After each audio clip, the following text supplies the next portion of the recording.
Hey guys, this is David and Jose, co-founders of Chipmunk Baking, here for Founders Friday. We're a little masked up. Got a lot of people traveling for the holidays, want to be super safe with our family, but I'm going to answer all your questions and hopefully have some fun. Let's go into it. So the first one is, out of the two of you, who had the most pep talks when starting Chipmunk? Pep talks. Yeah, like who had to, out of you two, like stand there and be like, we got this, like this is going to be great, this is going to work. I think it kind of we took turns, really. Like, I think in the beginning we were both really optimistic and we're like, this is going to go great. And then we slowly got crushed by farmers markets and in-person events and feedback and commentary and just the mounting expenses of the business. And so there's been points in time where both of us have had to have pep talks to one another to kind of just keep each other positive and motivated. Yeah, I would say in general I'm more pessimistic than Jose. So like a lot of time, and I look at the numbers a lot, so when I'm looking at that, I'll feel kind of shitty, but then Jose, you know, he brings a lot of like positive energy and kind of like lifts me up and keeps us going. But yeah, just a ton of ups and downs in general. I think the worst moment was that one, we went to like a Momentum climbing gym to sell cookies for night, and then we sold like $30 for an entire night. I was very close to just giving up. But I guess Jose kept me going. So. Okay, awesome. What is your favorite cookie and bite flavor? Ooh. Cookie for me is the coconut. I think it's like a macaroon. It's really underrated, I think. It's really good. Bite flavor wise, it varies for me, but I think Cinnabon has been like my old reliable. For me, I love our white chocolate macadamia keto cookie. Our white chocolate macadamia protein cookie that we launched recently is also one of my top faves. For the bites, I'm a big fan of like the small batch flavors that we do. And honestly, my top one right now isn't even a sweet one. It's our jalapeno cheddar biscuit bites. Those things are dangerous. I usually snack a couple from the bakery and take them home, and they're a delicious snack. Okay. What keto and health brands inspired y'all along the way? I think Magic Spoon has always been like a really positive influence for us. They're doing a lot of really good stuff in the cereal space. Yeah. They have great advertising, great branding. It's like a very uplifting brand. So for me, that's definitely like the role model of keto brands.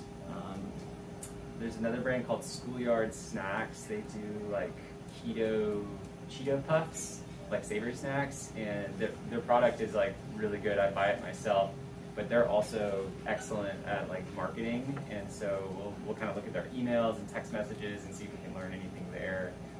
Aspirational brands, I feel like Quest Nutrition, kind of in its heyday. Yeah. For me, it's RX Bar. Yeah. Because they like swept the space that they were in, and they became like the best selling brand really quickly by focusing on a niche. So pretty awesome. The next one is, what is your least favorite part about packing the orders? About packing the orders, I think it's the setup, really. Like getting everything printed, getting all the labels out, writing notes, which is great. I mean, it's a good way to communicate with our customers, but there's a lot of effort that goes into getting everything laid out before we even start packing. So it's pretty tough. Actually, now that I think about it, when we first started, we would wake up at like 6 or 5 a.m., get a workout in, come home, and then pack orders. So we started our day like that all the time. And it was always kind of, it was rough for me. Yeah, it was tough. There's some days we would have like one order and would be really sad. So. It's a love-hate. Yeah. For me, the worst part about packing, I think it's like, so we allow a lot of customization for our orders. We let people, like, they can leave notes and say like, hey, swap out this flavor for that flavor, which I think it's awesome for the customer, but it always makes me super nervous when I'm doing it, because it's like, one, did I even read the note, or two, if I swapped it, like, did I make a mistake? And that's like the worst feeling, because if you mess it up, you know you're going to get an email and we're going to have to make it right. But yeah. If y'all could have one superpower while packing, what would it be? Other than just swooshing the whole package, being like, wham, bam, done. While packing, Yeah. So specific. well, my go-to superpower is always like teleportation, but that really wouldn't help. Nope. So let's go with like telekinesis, so I can like make everything do what I want to do without having to interact with it.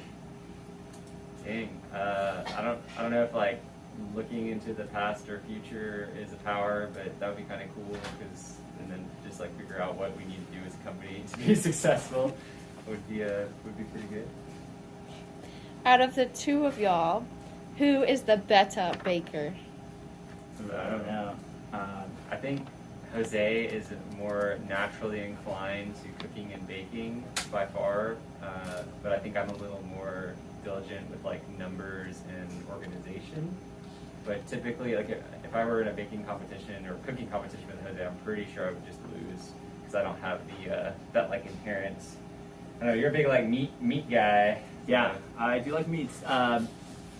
Baking is very technical.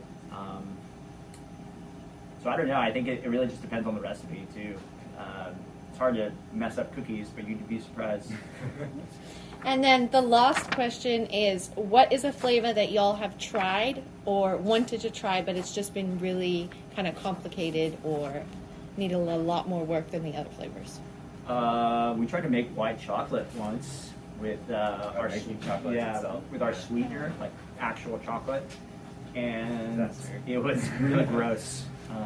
Tempering chocolate is really difficult as is, and then when you incorporate white chocolate into it, it's just like a whole another ballgame. So we failed pretty miserably at that.